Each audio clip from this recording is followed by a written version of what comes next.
આ તરફ માણસા નગરપાલિકાની ચૂંટણી માટે મતદાન પ્રક્રિયા ચાલી રહી છે અને 28 બેઠકો માટે ભાજપ, કોંગ્રેસ અને આમ આદમી પાર્ટી વચ્ચે અહીં ખરાખરીનો જંગ છે। 28 બેઠકો પર ભાજપ, કોંગ્રેસ અને આપના 60 ઉમેદવારો મેદાને છે। અહીં 35 મતદાન મથકો પર 27,000થી વધુ મતદાતાઓ છે।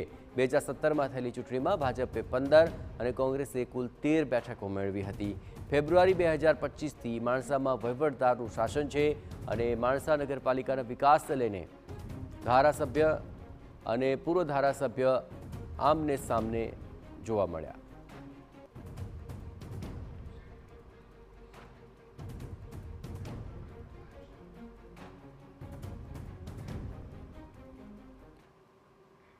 તો માણસાની આ તમામ ગતિવિધિઓ પર વધુ વિગતે વાત કરવા માટે જોડાઈ રહ્યા છે ટીવી9 સંવાદદાતા નરેન્દ્ર રાઠોડ। નરેન્દ્ર, ત્રિપાંખ્યો જંગ જોવા મળી રહ્યો છે, કઈ પ્રકારનો ઉત્સાહ અને કઈ પ્રકારનો માહોલ હાલ ત્યાં આપ જોઈ રહ્યા છો? નરેન્દ્ર ફોન કપાઈ ગયો, ફરતી કરાવો ફોન। નરેન્દ્ર સાથે વાત કરીએ પહેલા આપણે ખાસ જણાવીએ કે અહીં મતદાન મથકો પર સવારથી જ મતદાતાઓની કતારો જોવા મળી અને એટલું જ નહીં, અહીં ત્રિપાંખ્યો જંગ છે। હવે તબક્કે મતદાતાઓ આખરે કોની પર પસંદગીનો કળશ ઢોળે છે તે આ બેઠક માટે અત્યંત મહત્વપૂર્ણ સાબિત થશે।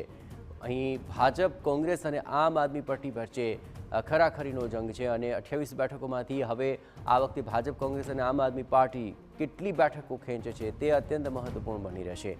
35 મતદાન મથકો છે, 27,000થી વધારે મતદાતાઓ છે અને એ તબક્કે હવે કઈ પ્રકારનો માહોલ છે તે વિશે વધુ વિગતે વાત કરશે નરેન્દ્ર। આખરે ત્રણે પાર્ટીઓ પોતપોતાનું દમખમ લગાવી રહી છે, આખરે મતદાતાઓ કોની પર પસંદગીનો કળશ ઢોળે છે તે અત્યંત મહત્વપૂર્ણ બની રહેશે।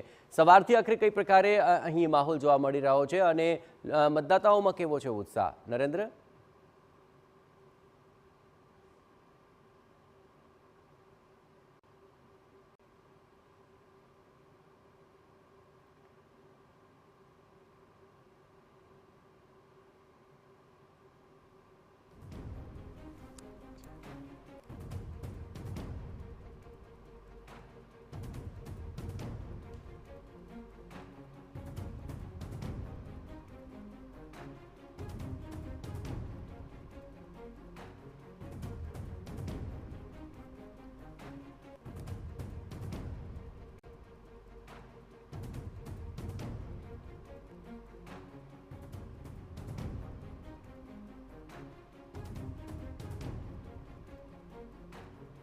સવારથી જ મતદાતાઓનો જે ઉત્સાહ છે એ જોવા મળી રહ્યો છે। આમ તો જો માણસાની વાત કરવામાં આવે તો કેન્દ્રીય ગૃહમંત્રી અમિત શાહનો વતન છે અને એની સાથે એમનો મત વિસ્તાર પણ છે અને જે માણસાવાસીઓ સાથે જે પ્રકારે વાતચીત થઈ હતી એમાં તેઓ એ કહેતા સ્પષ્ટ જોવા મળ્યા હતા કે જ્યારથી એટલે કે છેલ્લા 5 વર્ષથી માણસાનો ખૂબ મોટા પ્રમાણમાં વિકાસ થયો છે અને એના જ કારણે એ તમામ મતદાતાઓ જે વિકાસનો મુદ્દો છે એને જ લઈને મતદાન કરવા માટે અત્યારે તમામ લોકો પહોંચી રહ્યા છે। માણસાની જો પર્ટિક્યુલર વાત કરવામાં આવે તો કુલ 28 બેઠકો છે, જેમાં ભારતીય જનતા પાર્ટી, કોંગ્રેસ અને આમ આદમી પાર્ટીના લગભગ 60 ઉમેદવારો મેદાને છે અને 35 મતદાન મથકો પર આજે લગભગ 27,000 કરતાં પણ વધારે માણસાવાસીઓ પોતાના મતાધિકારનો ઉપયોગ કરતા આપને અહીંયા જોવા મળી રહ્યા છે। મહત્વનું છે કે ચૂંટણી એટલે કે જ્યારે ઉમેદવારી ફોર્મ ભરાઈ ચૂક્યા અને ત્યારબાદ લગભગ 3 ઉમેદવારો કોંગ્રેસના કે જેમને ફોર્મ પરત ખેંચ્યા હતા, આ સિવાય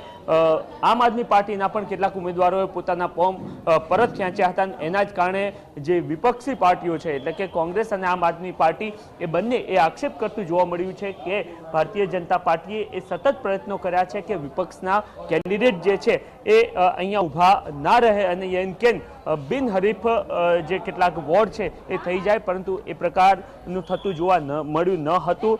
થોડી વાર પહેલા અહીંયા ધારાસભ્ય અત્યારે હાલના જે છે તેઓ પહોંચ્યા હતા, એમની સાથે વાતચીત થઈ હતી અને એમને સ્પષ્ટ કર્યું હતું કે છેલ્લા કેટલાક વર્ષોમાં માણસાનો ખૂબ મોટા પ્રમાણમાં વિકાસ થયો છે અને વિકાસ એટલા માટે પણ કારણ કે ચાહે માણસાના જે તમામ રસ્તાઓ છે એ રસ્તાઓની વાત કરવામાં આવે અથવા તો નવા જે તળાવ છે એની વાત કરવામાં આવે કે પછી નગરપાલિકાનો હોલ અને એ સિવાય 250 કરોડ રૂપિયાના ખર્ચે માણસા એક નાનું ટાઉન છે અને એ ટાઉનમાં 250 કરોડ રૂપિયાના ખર્ચે હોસ્પિટલ પણ તૈયાર થઈ રહી છે। એ તમામ મહત્વના મુદ્દાઓ છે અને એ જ તમામ મુદ્દાઓને લઈને માણસાવાસીઓ આજે મતદાન કરી રહ્યું હોવાનો એમની સાથે જ્યારે વાતચીત થઈ હતી ત્યારે સ્પષ્ટ કરતા જોવા મળ્યા હતા. કેટલાક લોકો છે એમની સાથે જ્યારે સવારમાં વાતચીત થઈ હતી તેઓ કહેતા હતા કે કેવી રીતના માણસાનો વિકાસ થયો છે.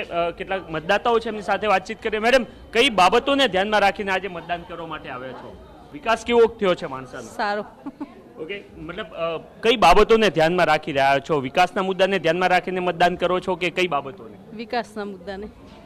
ઓકે, તો વિકાસના મુદ્દાને ધ્યાનમાં રાખીને આપ કયો મુદ્દાને ધ્યાનમાં રાખી રહ્યો છો? તો છેલ્લા 5 વર્ષમાં માણસા કેટલું બદલાયું છે? સારું એવું બદલાયું છે માણસા. શું નવું આવ્યું છે માણસામાં? શું નવું? ઘણું બધું આવ્યું છે એમ.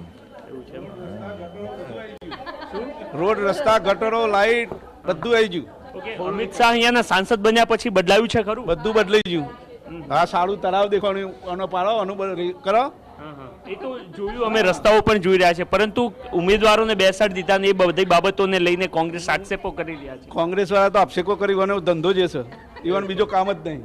ઓકે, તો મતદાતાઓ છે તેઓ કહી રહ્યા છે કે તમે પોતે જોઈ લો કે માણસા કેટલું બદલાયું છે, કેટલી મોટો કાયા પલટ માણસામાં છેલ્લા કેટલાક વર્ષોમાં થયો છે અને આ જ તમામ બાબતોને ધ્યાનમાં રાખીને માણસાવાસીઓ મતદાન કરતા જોવા મળી રહ્યા છે. ધારાસભ્ય સાથે વાતચીત થઈ, તેઓ કહી રહ્યા છે કે તમામ બેઠકો સાથે ભારતીય જનતા પાર્ટી જીતશે, જ્યારે પૂર્વ ધારાસભ્ય કે જેઓ કોંગ્રેસના હતા તેઓ દાવો કરી રહ્યા છે કે અહીંયા જે વિકાસના કાર્યોમાં ભ્રષ્ટાચાર, આ સિવાય ઉમેદવારોને બેસાડી દેવા સહિતની રાજનીતિ જે છે દબાણની એ થઈ છે, પરંતુ મતદાતાઓ સમજે છે કે ખરા અર્થમાં એમની જરૂરત શું છે અને તમામ બાબતોને ધ્યાનમાં રાખીને તેઓ કોંગ્રેસને મત આપશે. એ પ્રકારનો દાવો કોંગ્રેસ કરતું જોવા મળી રહ્યું છે.